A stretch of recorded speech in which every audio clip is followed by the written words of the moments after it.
पूर्ण फिल्मभर असं वाटत असतं की मी त्याचा मित्र नाही आहे आणि मी जस्ट असा एक काय म्हणतात त्याला ग्रे शेड किंवा निगेटिव्ह असं काहीतरी करतोय का आणि शेवटी काहीतरी वेगळंच रिव्हील होतं. आम्हाला शेवटी विश्वासारांचा फोन आला, अरे तुम्ही गेलाय कुठं, इकडे ॲक्शन म्हणून जमाना झाला आहे, तुम्ही येतच नाही गाडी घेऊन. कढीपत्ता या चित्रपटातल्या टीम बरोबर आपण गप्पा मारतोय आणि आत्ता माझ्यासोबत अक्षय टंकसाळे आहे, ज्याने स्टेजवर उत्तम स्वतःचं वर्णन करून दिलं की त्या कढीपत्त्याची ती काडी आहे ना ती मी आहे. खूप स्वागत राजश्री मराठीमध्ये. कसा आहे, व्हॉट्सअप काय चाललं? एकदम कडक आहे, मस्त आहे, कढीपत्ताप्रमाणे आहे, सगळीकडे फिट होणारा. मस्त या. पण मला ती ओळख खूप चांगली वाटली तुझी. तू म्हणालास की ती कढीपत्त्याची मधली काडी आहे ना ती मी आहे.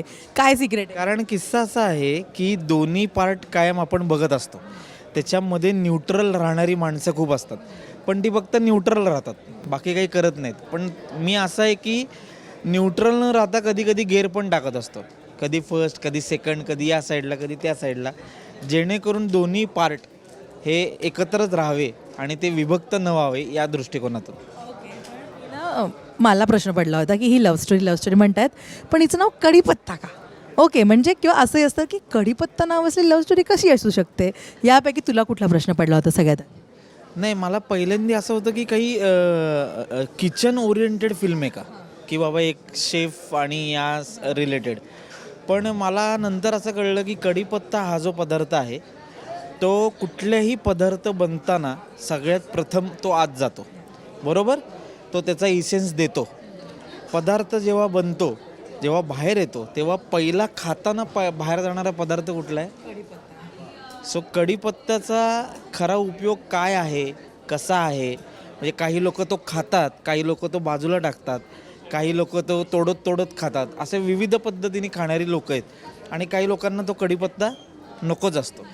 तर आपण आपल्या आयुष्यामध्ये असे कढीपत्ता किंवा अशी लोक ही नुसती वापरून सोडतोय का, ह्याचा एक थॉट म्हणून ही फिल्म आहे की ती लोक सोडली नाही पाहिजेत. वेळ झाली किंवा त्यांचा उपयोग झाला, त्यांच्यातलं सगळं संपलं की ती सोडली नाही पाहिजेत, ती धरून ठेवली पाहिजेत. कोण कधी उपयोग येईल सांगता येत नाही शेवटपर्यंत, आणि त्यामुळे प्रत्येक माणसाला धरून ठेवलं पाहिजे आणि त्याच रिलेटेड ही फिल्म आहे.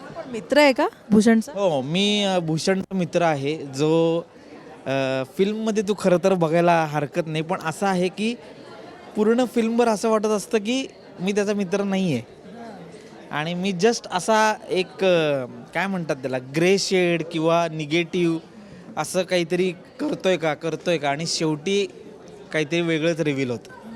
ते मी ट्रेलरमध्ये तू जर बघितलंस की तुला ही काडीच आधार देणारे लक्षात ठेव तुझ्या बुडत्या काळात, तर ते तसं आहे.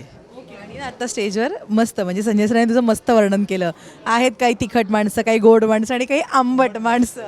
काय आहे, असा बॉन्ड आहे तुझं त्यांच्याबरोबर? म्हणजे काय, त्यांच्याबरोबर क्रेझी बॉन्ड आहे आमचा आणि खूप किस्से, खूप धमाल, असं सगळ्याच गोष्टी, त्यांच्या नाटकाचे किस्से. आणि इतके दिवस काय होतं, आपण फक्त ऐकत असतो ना. आता माझं त्यांच्याबरोबर काम करण्याची पहिली वेळ आहे, त्यामुळे मी त्यांना ओळखत होतो आधीपासून नाटक आणि या सगळ्या गोष्टींमुळे, पण अशी फिल्ममध्ये काम करण्याची पहिली वेळ. तर मग ते फावल्या वेळात काय करतात, मग आपला शॉट नसतो तेव्हा ते काय करतात, या सगळ्या गोष्टी मला बघायला मिळाल्या की ते काय काय करतात, कुठं ते एंगेज असतात.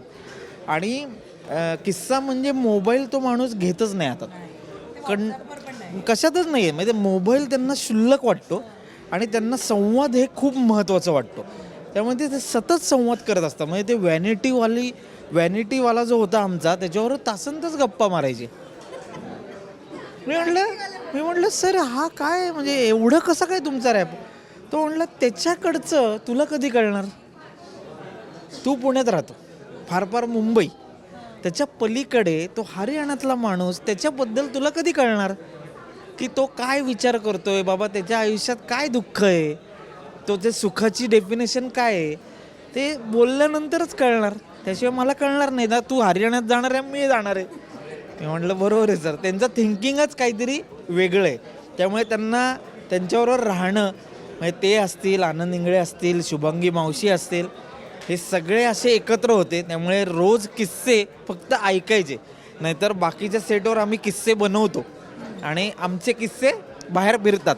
पण या सेटवर आम्ही गपचूप होतो. ह्यांचे किस्से सगळे आम्ही एन्जॉय करत होतो. तुझ्या बाबतीमध्ये घडलेला काही प्रसंग नाही आहे जो कुठे विकशील याच्या पुढे जाऊन? नाही, माझ्या बाबतीत काही नाही, काही नाही. मी शांत नाही आहे, शांत कुठंच नव्हतो. पण असे खूप आहेत. म्हणजे ते ठाण्यामधलं जे उपवन लेक आहे तिथं आमच्या भूषणबरोबर एक शॉटमध्ये असं होतं की आम्ही येतो, ती रिद्धी जी आहे ती समोर थांबली आहे, तिच्यावर तिची मैत्रीण आहे. सो आम्ही त्यांना बघतो आणि पुढच्या शॉटमध्ये डायरेक्ट रिद्धी मागे बसून गेली आणि मी तिला PMTत घेऊन जातो, असा एक शॉट आहे. तर आम्ही असा किस्सा असा केला, तर रिद्धीचा शॉट लागला तेव्हा आम्ही गाडी घेऊन उपवन लेकला गेलो आणि तिथं सगळ्या ज्या मुली होत्या त्या बघत बघत अख्खा राऊंड मारला. आम्हाला शेवटी विश्वास सरांचा फोन आला, अरे तुम्ही गेलाय कुठं, इकडे ॲक्शन म्हणून जमाना झाला आहे, तुम्ही येतच नाही गाडी घेऊन. तर मी भूषणला त्यावेळी पूर्ण उपवन लेक फिरवला आणि मग घेऊन आलो. तर तो जरा एक किस्सा झालेला. असं केलंय. तिकडे आम्ही हरवलो होतो उपवन लेकच्या इकडे. आणि ना रेडी झालाय चित्रपट, 7 तारखेला येतोय प्रेक्षकांच्या भेटीला. आत्ता ना मराठीमध्ये छान छान कंटेंट येतोय आणि खरंच आता प्रेक्षकांनी जाऊन तो कंटेंट बघणं खूप महत्त्वाचं आहे. काय सांगशील या निमित्तानं सगळ्या प्रेक्षकांना थिएटरपर्यंत येऊन आपला चित्रपट बघ? नाही, मला असं वाटतं की आता प्रेक्षक बघतायत, त्यामुळे तो आपण दरवेळी जो म्हणतो प्रश्न की आता लोक येत नाही आहेत आणि मग लोकांनी, पण लोक येत आहेत. कारण खूप चांगला प्रतिसाद प्रत्येक चित्रपटाला मिळतो आहे. तो जारण, गुलकंद, दशावतार, थांबायचं नाही, हे प्रत्येक सिनेमे चालू आहेत. त्यामुळे ते खूप चांगलं वाटतं आणि लोक येत आहेत आणि आम्ही तुम्हाला उत्तम अशा कलाकृती सादर करू, तुमच्यासमोर घेऊन येऊ. तुम्ही फक्त आमच्यावर जो विश्वास ठेवला आहे तो ठेवा. आम्ही कढीपत्ता, कधी मोहरी, कधी दाणे असे काही ना काही बनवून तुमच्यासमोर नक्की येऊ आणि तुम्ही आमच्यावर प्रेम करता तसंच करत राहा. आणि 7 नोव्हेंबरला कौटुंबिक फिल्म आहे, ज्याचा मी खऱ्या अर्थाने म्हणायला झालं तर पहिली अशी माझी फिल्म आहे की ती कौटुंबिक आहे आणि त्याच्यात मी फिट झालो आहे. नाही तर याच्या आत्तापर्यंत कौटुंबिक अशी रिअल कौटुंबिक फिल्म मी केलेल्या नाही आहेत की आई बाबा, बहीण, त्याचा भाऊ, मग सासू सासरे, या सगळ्या ब्रॅकेटमध्ये बसणारी फिल्म मी पहिल्यांदाच केली आहे. त्यामुळे खूप मजा आली मला करायला. आणि घरातले जे वाद असतात ते बाहेर सांगताना लोकांना कायम मजा येते, तो ऑब्झर्व कर. त्याचाच काहीसा प्रयत्न आम्ही केलेला आहे.